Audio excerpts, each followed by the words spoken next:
भारतीय विश्वविद्यालय अधिनियम 1904 के बाद 1917 में एक और कमीशन को अपॉइंट किया गया और उस कमीशन का नाम था सैंडलर आयोग।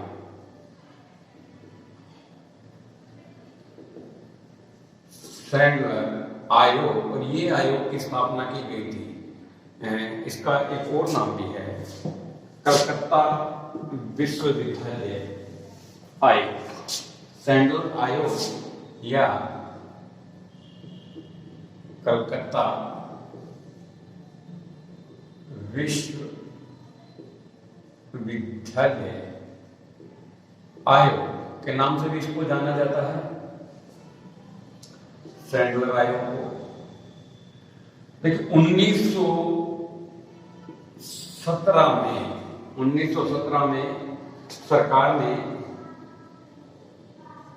सरकार ने माइकल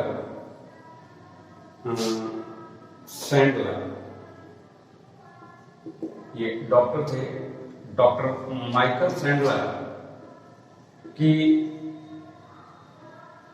अध्यक्षता में एक कमीशन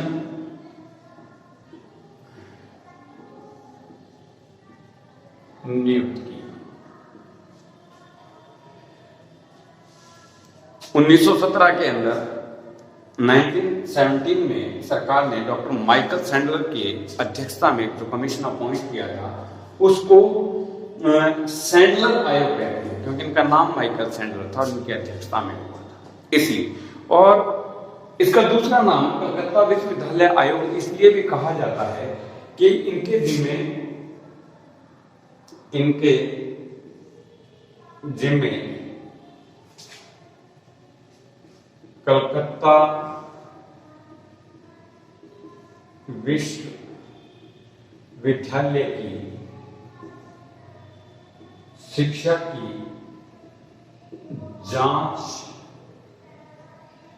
करने का कार्य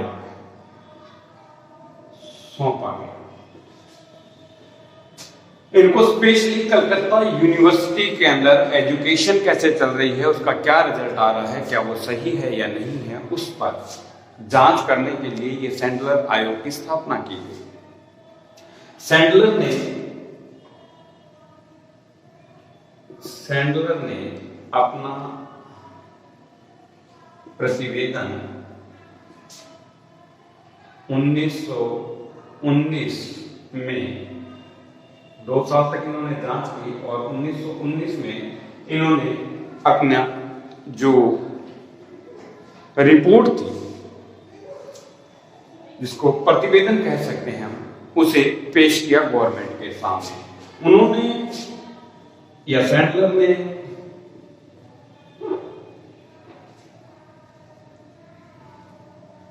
कलकत्ता विश्वविद्यालय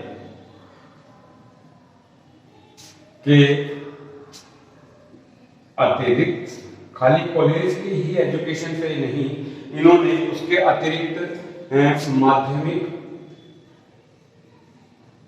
एवं उच्च शिक्षा, इसके साथ साथ स्त्री शिक्षा, इसके साथ साथ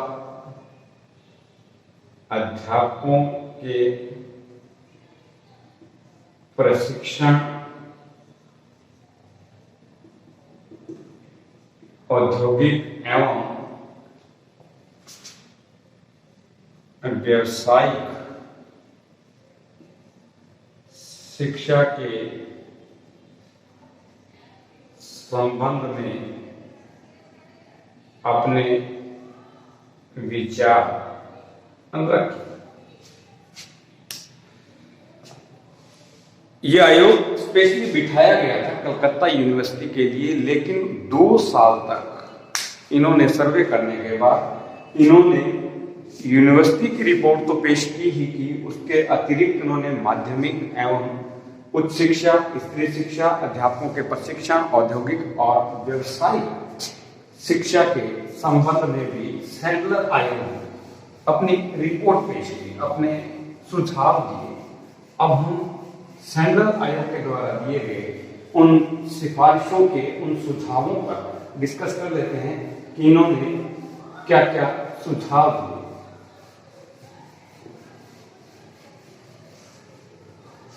थोड़ी सी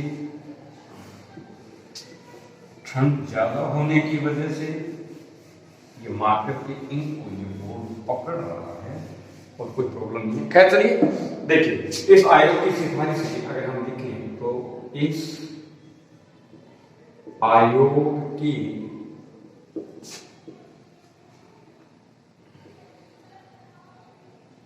सिफारिशें निम्नलिखित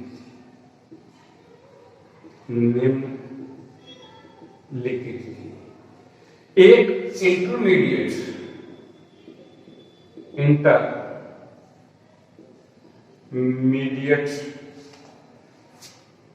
कक्षाओं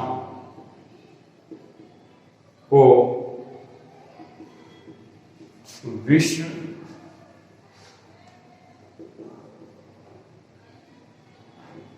विद्यालयों से अलग कर दिया जाए। दूसरा इन्होंने सुझाव दिया कि इंटरमीडिएट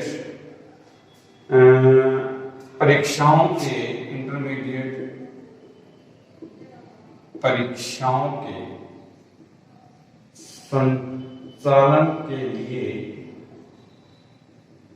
एक माध्यमिक बोर्ड का गठन।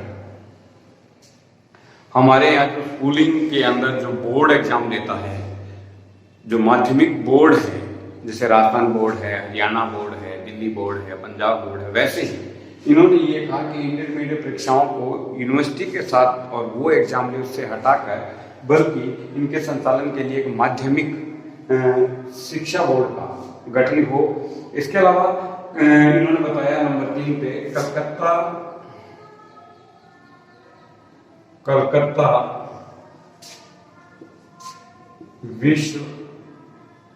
विश्वविद्यालय को भारत सरकार के नियंत्रण से लेकर बंगाल सरकार के अधीन रखा जाए।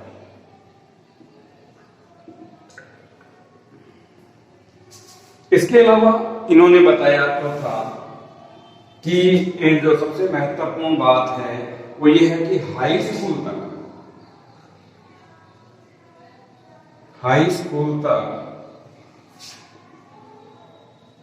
अधिकांश विषयों का माध्यम भारतीय भाषा होनी चाहिए, भारतीय भाषा होनी चाहिए। स्टार्टिंग लेवल पर जितने भी एग्जाम हो उनमें इंग्लिश या ऐसी कोई भी लैंग्वेज जो प्राच्य लैंग्वेज है, जो बाहर की लैंग्वेज है, वो नहीं होनी चाहिए और कोशिश ये रहे कि जो लोकल लैंग्वेज है उसी में ही एग्जाम दिए जाएं ताकि बच्चे का इंटरेस्ट बना रहे अपनी लैंग्वेज के अंदर। और साथ में उन्होंने ये बताया कि विश्वविद्यालय से जो गवर्नमेंट का नियंत्रण है उसे क्यों किया जाए, यानी कि हम कह सकते हैं इन्होंने एक सुझाव ये दिया कि विश्वविद्यालय पर सरकार का नियंत्रण कम किया जाए। एक इन्होंने बताया कि प्रत्येक सुझाव दिया अपना, प्रत्येक विश्वविद्यालय में कुलपति यानी कि वाइस चांसलर की नियुक्ति, जो आज के दिन है नियुक्ति की जाए।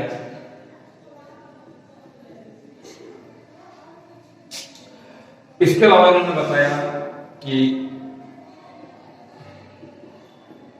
नारी शिक्षा को ज्यादा से ज्यादा प्रोत्साहन, इसके अलावा प्रोत्साहन पर बल देते हुए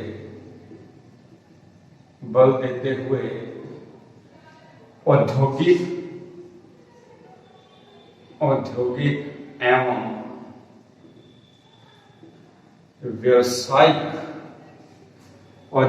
एवं व्यावसायिक प्रशिक्षण व समस्याओं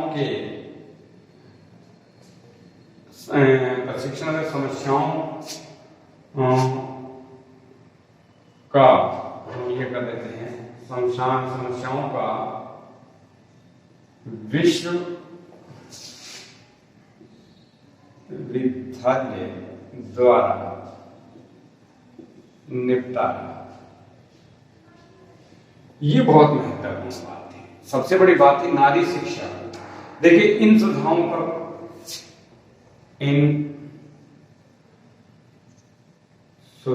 पर कार्य प्रारंभ किया गया।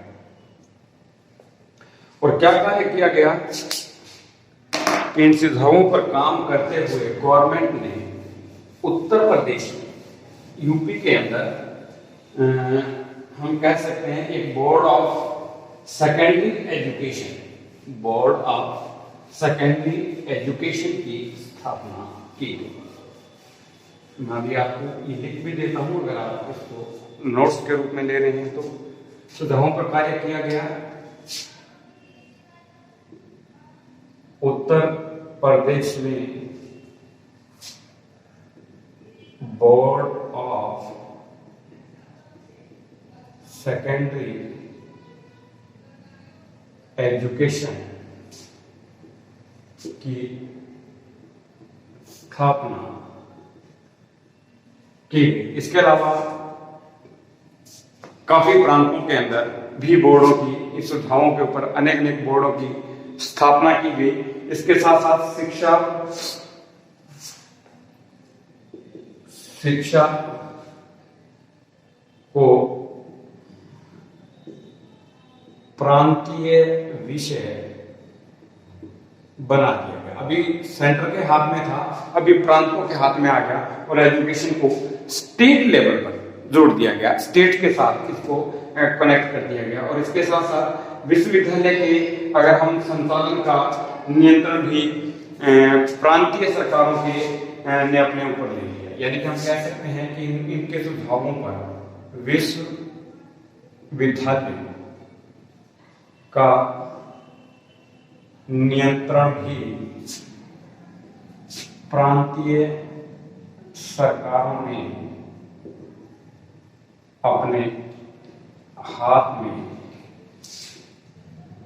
ले लिया। यानी कि कुल मिला के सेंट्रल आयोग ने जो अपने सुझाव दिए, उन सुझावों पर अच्छा काम हुआ और उन पर डिसीजन लिया गया और उनको इंप्लीमेंट भी किया गया।